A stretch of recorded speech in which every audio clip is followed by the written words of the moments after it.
እንግዲህ ጠንካራ የሆነ የቁርአን አስተፋፈስ ሲስተሞች ብዙ አይነት እንዳሉ ተነጋግረናል ባለፈው እና ከነኛ መካከል ደግሞ አንደኛውን መርጠን እያየን ነበር።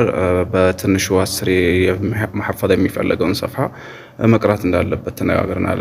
ጊዜ ግዴታ እንደሚያስፈልግም ተነጋግረናል እና ከቆምንበት ስንቀጥል ምንድነው አንድ ሰው አንድ ሰፍሐ ወይንም ደግሞ አንድን ገጽ መሐፈዝ ሲፈልግ ጠንካራ ሐፍዝ እንዲኖረው ከሚረዱ መንገዶች አንደኛው ለምሳሌ አንድ ሱራ እንምረጥና ሱረቱ አልዓዲያት ለምሳሌ የሚያሐፈዝ ሰው ቢሆን ያው ይሄን ለሁሉም 30 ጁዝ ላይ ያለው ወይ ደግሞ በርግጥ አንዳንድ የሰፋፊ አያዎች ሊኖሩ ይችላሉ። እነዚያን ደግሞ እንደ ሁኔታው ነው እንትን ብለን የምናሐፍዛቸው።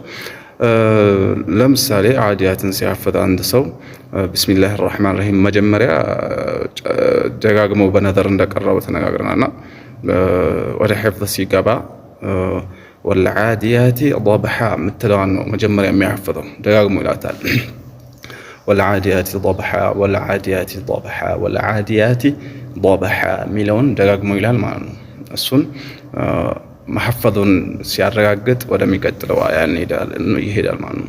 ከዚያም ደግሞ ወደሚቀጥለው ሄዶ ፈልሙሪያቲ ቀድሐ የሚለውን ፈልሙሪያቲ ቀድሐ ፈልሙሪያቲ ቀድሐ ፈልሙሪያቲ ቀድሐ ፈልሙሪያቲ ቀድሐ ደጋግሞ ይላል። ይህን መሐፈዙን ሲያረጋግጥ ደግሞ ወደሚቀጥለው አይሄድም።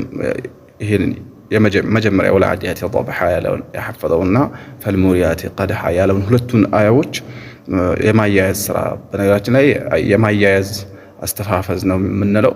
አያይዞ መሐፈዝ ጠንካራ ሐፍዝ እንዲኖረን ከዛ ወልዓዲያቲ ضبحا ፈልሙሪያቲ ቀድሐ ወልዓዲያቲ ضبحا ፈልሙሪያቲ ቀድሐ እያለ ይደጋግመዋል ማለት ነው። ከዛ ወልዓዲያቲ ضبحا ፈልሙሪያቲ ቀድሐ የሚለውን መሐፈዙን እርግጠኛ ሲሆን ወደ ሶስተኛው የሚቀጥለው አያ ይሄዳል ማለት ነው። ሶስተኛው አያ ፈልሙጊራቲ ሱብሐ የሚለውን ደግሞ በተራውንም እሱን ብቻውን ደጋግሞ ይሸመድደዋል ያሐፍዘዋል። ፈልሙጊራቲ ሱብሐ ፈልሙጊራቲ ሱብሐ ፈልሙጊራቲ ሱብሐ ይሄን መሐፈዙን ሲያረጋግጥ አሁንም አይቀጥልም። ተመልሶ ከጀመረበት ነው የሚጀምረው። ከሱራው ጅምር ወይንም ደግሞ ከሰፍሐው መጀመሪያ ነው የሚጀምረው ማለት ነው።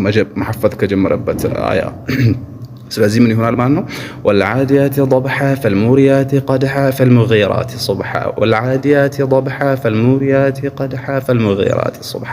እነኚህን ሶስቱን አያይዞ መሐፈዙን ሲያቅ ወደ አራተኛው አያ ሄደው አሁንም አራተኛውን አያ ሄድና ያሐፍዛል። በዚህ መልክ እያለ አንድ አያ በሐፈዘ ቁጥር ወደ መጀመሪያ ይመለሳል። አንድ አያ በጨመረ ቁጥር ወደ መጀመሪያው አያ ነው የሚመለሰው። ስለዚህ በእያንዳንዱ አያ ይሄ በጣም ተክራራን ወሚራራን የሆነ እንትን ይሆናል ማለት ነው ጨዋታውና በጣም እየጠነከረ ነው የሚሄደው እና ልክ ብዙ ጊዜ ካያችሁ ቁርአን የምታሐፍዙ ሰዎች ጨርሰን ሰፍሐውን ሐፈዝን ብለን ከዛ በቃ አሁን ኡስታዝ ጋር ልሄድ ነው እንደ ዝግጅት ልጀምር ብለህ ስትለው ይጠፋል ማለት ነው። ብዙ ለፍተህ ሐፈዝከው ሰፍሐ ጠፍቶ ይጠብቃልና በእንዲህ አይነት መልኩ ግን ሲታሐፈዝ ልክ የመጨረሻውን አያ በምትሐፈዝ ጨርሰ እንትን በምትሳል ስራህን ጨርሰህ አጠናቀህ ትገኛለህ ማለት ነው። ምንም ሐፍዥ የመጣሁት ከቅድም ጀምሮ ያለፋሁበት ጠፋኝ የሚባል ነገር አይሰራም እዚህ ጋር እና እጅግ በጣም ጠንካራ ሐፍዝ እንዲኖረን ከሚያደርጉ መንገዶች አንደኛው ነው።